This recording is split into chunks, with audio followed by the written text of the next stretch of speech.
तुम्ही आम्हाला चिरडी घालू नका विनाकारण। आम्ही शब्द ऐकला मुख्यमंत्र्याचा आणि दोनही उपमुख्यमंत्र्याचा शब्दाचा सन्मान या मराठ्यांनी केला म्हणून तुम्हाला आतापासून 7 महिने वेळ दिला आम्ही। तुम्ही कशामुळे पत्र देत नाही त्या लोकांच्या नोंदी असून? काय कारण आहे तुमच्या न देण्याचे?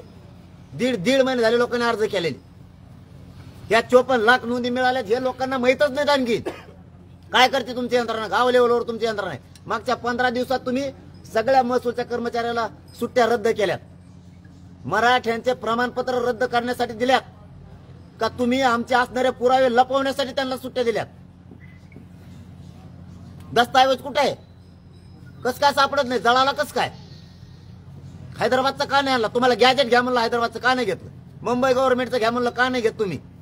सातारा संस्थांचं का घेत नाहीत तुम्ही? तुम्ही का पागल समजता मराठ्यांना? एवढं मोठं आंदोलन, करोडोच्या संख्येनं लोक बाहेर निघत आहेत, कोणत्या कार्यक्रमाला गेलं लोक लाखाने लोक येतात। साध्या गावात भेटीला गेलं तर 5-5 हजार लोक गावातले थांबायला लागले आणि रस्त्याने रॅली काढली तर 2-2 लाख लोक रस्त्यावर राहायला लागले। त्या लोकांचा अपमान करायचा मी तुमच्या सरकारसाठी? हे लोक कशासाठी जमल्यात लाखात संख्येने? त्यांच्या लेकराला न्याय मिळावा म्हणून, आणि त्या लेकराला न्याय देण्यासाठी पाठ्य पुढे निघालाय। तुमच्याशी मित्रत्व करायला नाही। तुम्ही काय करता? मुंबईत आल्यावर तुमचं नाही ऐकल्यावर गोळ्या घालताना झाल्याला तयार आहे मी।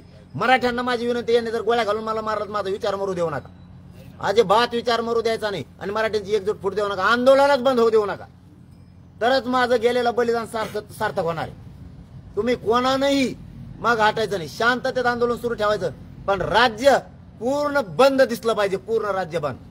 कारण आपल्या लेकराला न्याय मिळतो, हटायचं नाही। मी हटत नाही, तुमचा मुलगा म्हणून सांगतो। 20 तारखेला मुंबईला निघालो म्हणून निघालो, आरक्षण घेतल्याशिवाय मागे फिरत नाही। यांचा कोणता ट्रॅप भीपी ना तीच बघतो कोण येते ट्रॅप मध्ये। मंत्री माहीत झालेत मला ते कोण येते, कोणत्या मंत्र्यांनी ट्रॅप रचलाय, कोणत्या जिल्ह्याचा पालकमंत्री आहे, कोणत्या जिल्ह्याचा मंत्री आहे, त्या दिवशी रात्रीच्या बैठकीला कोणी विरोध केला मराठ्याच्या आरक्षणाला, कोणी केला नाही हे पण माहिती।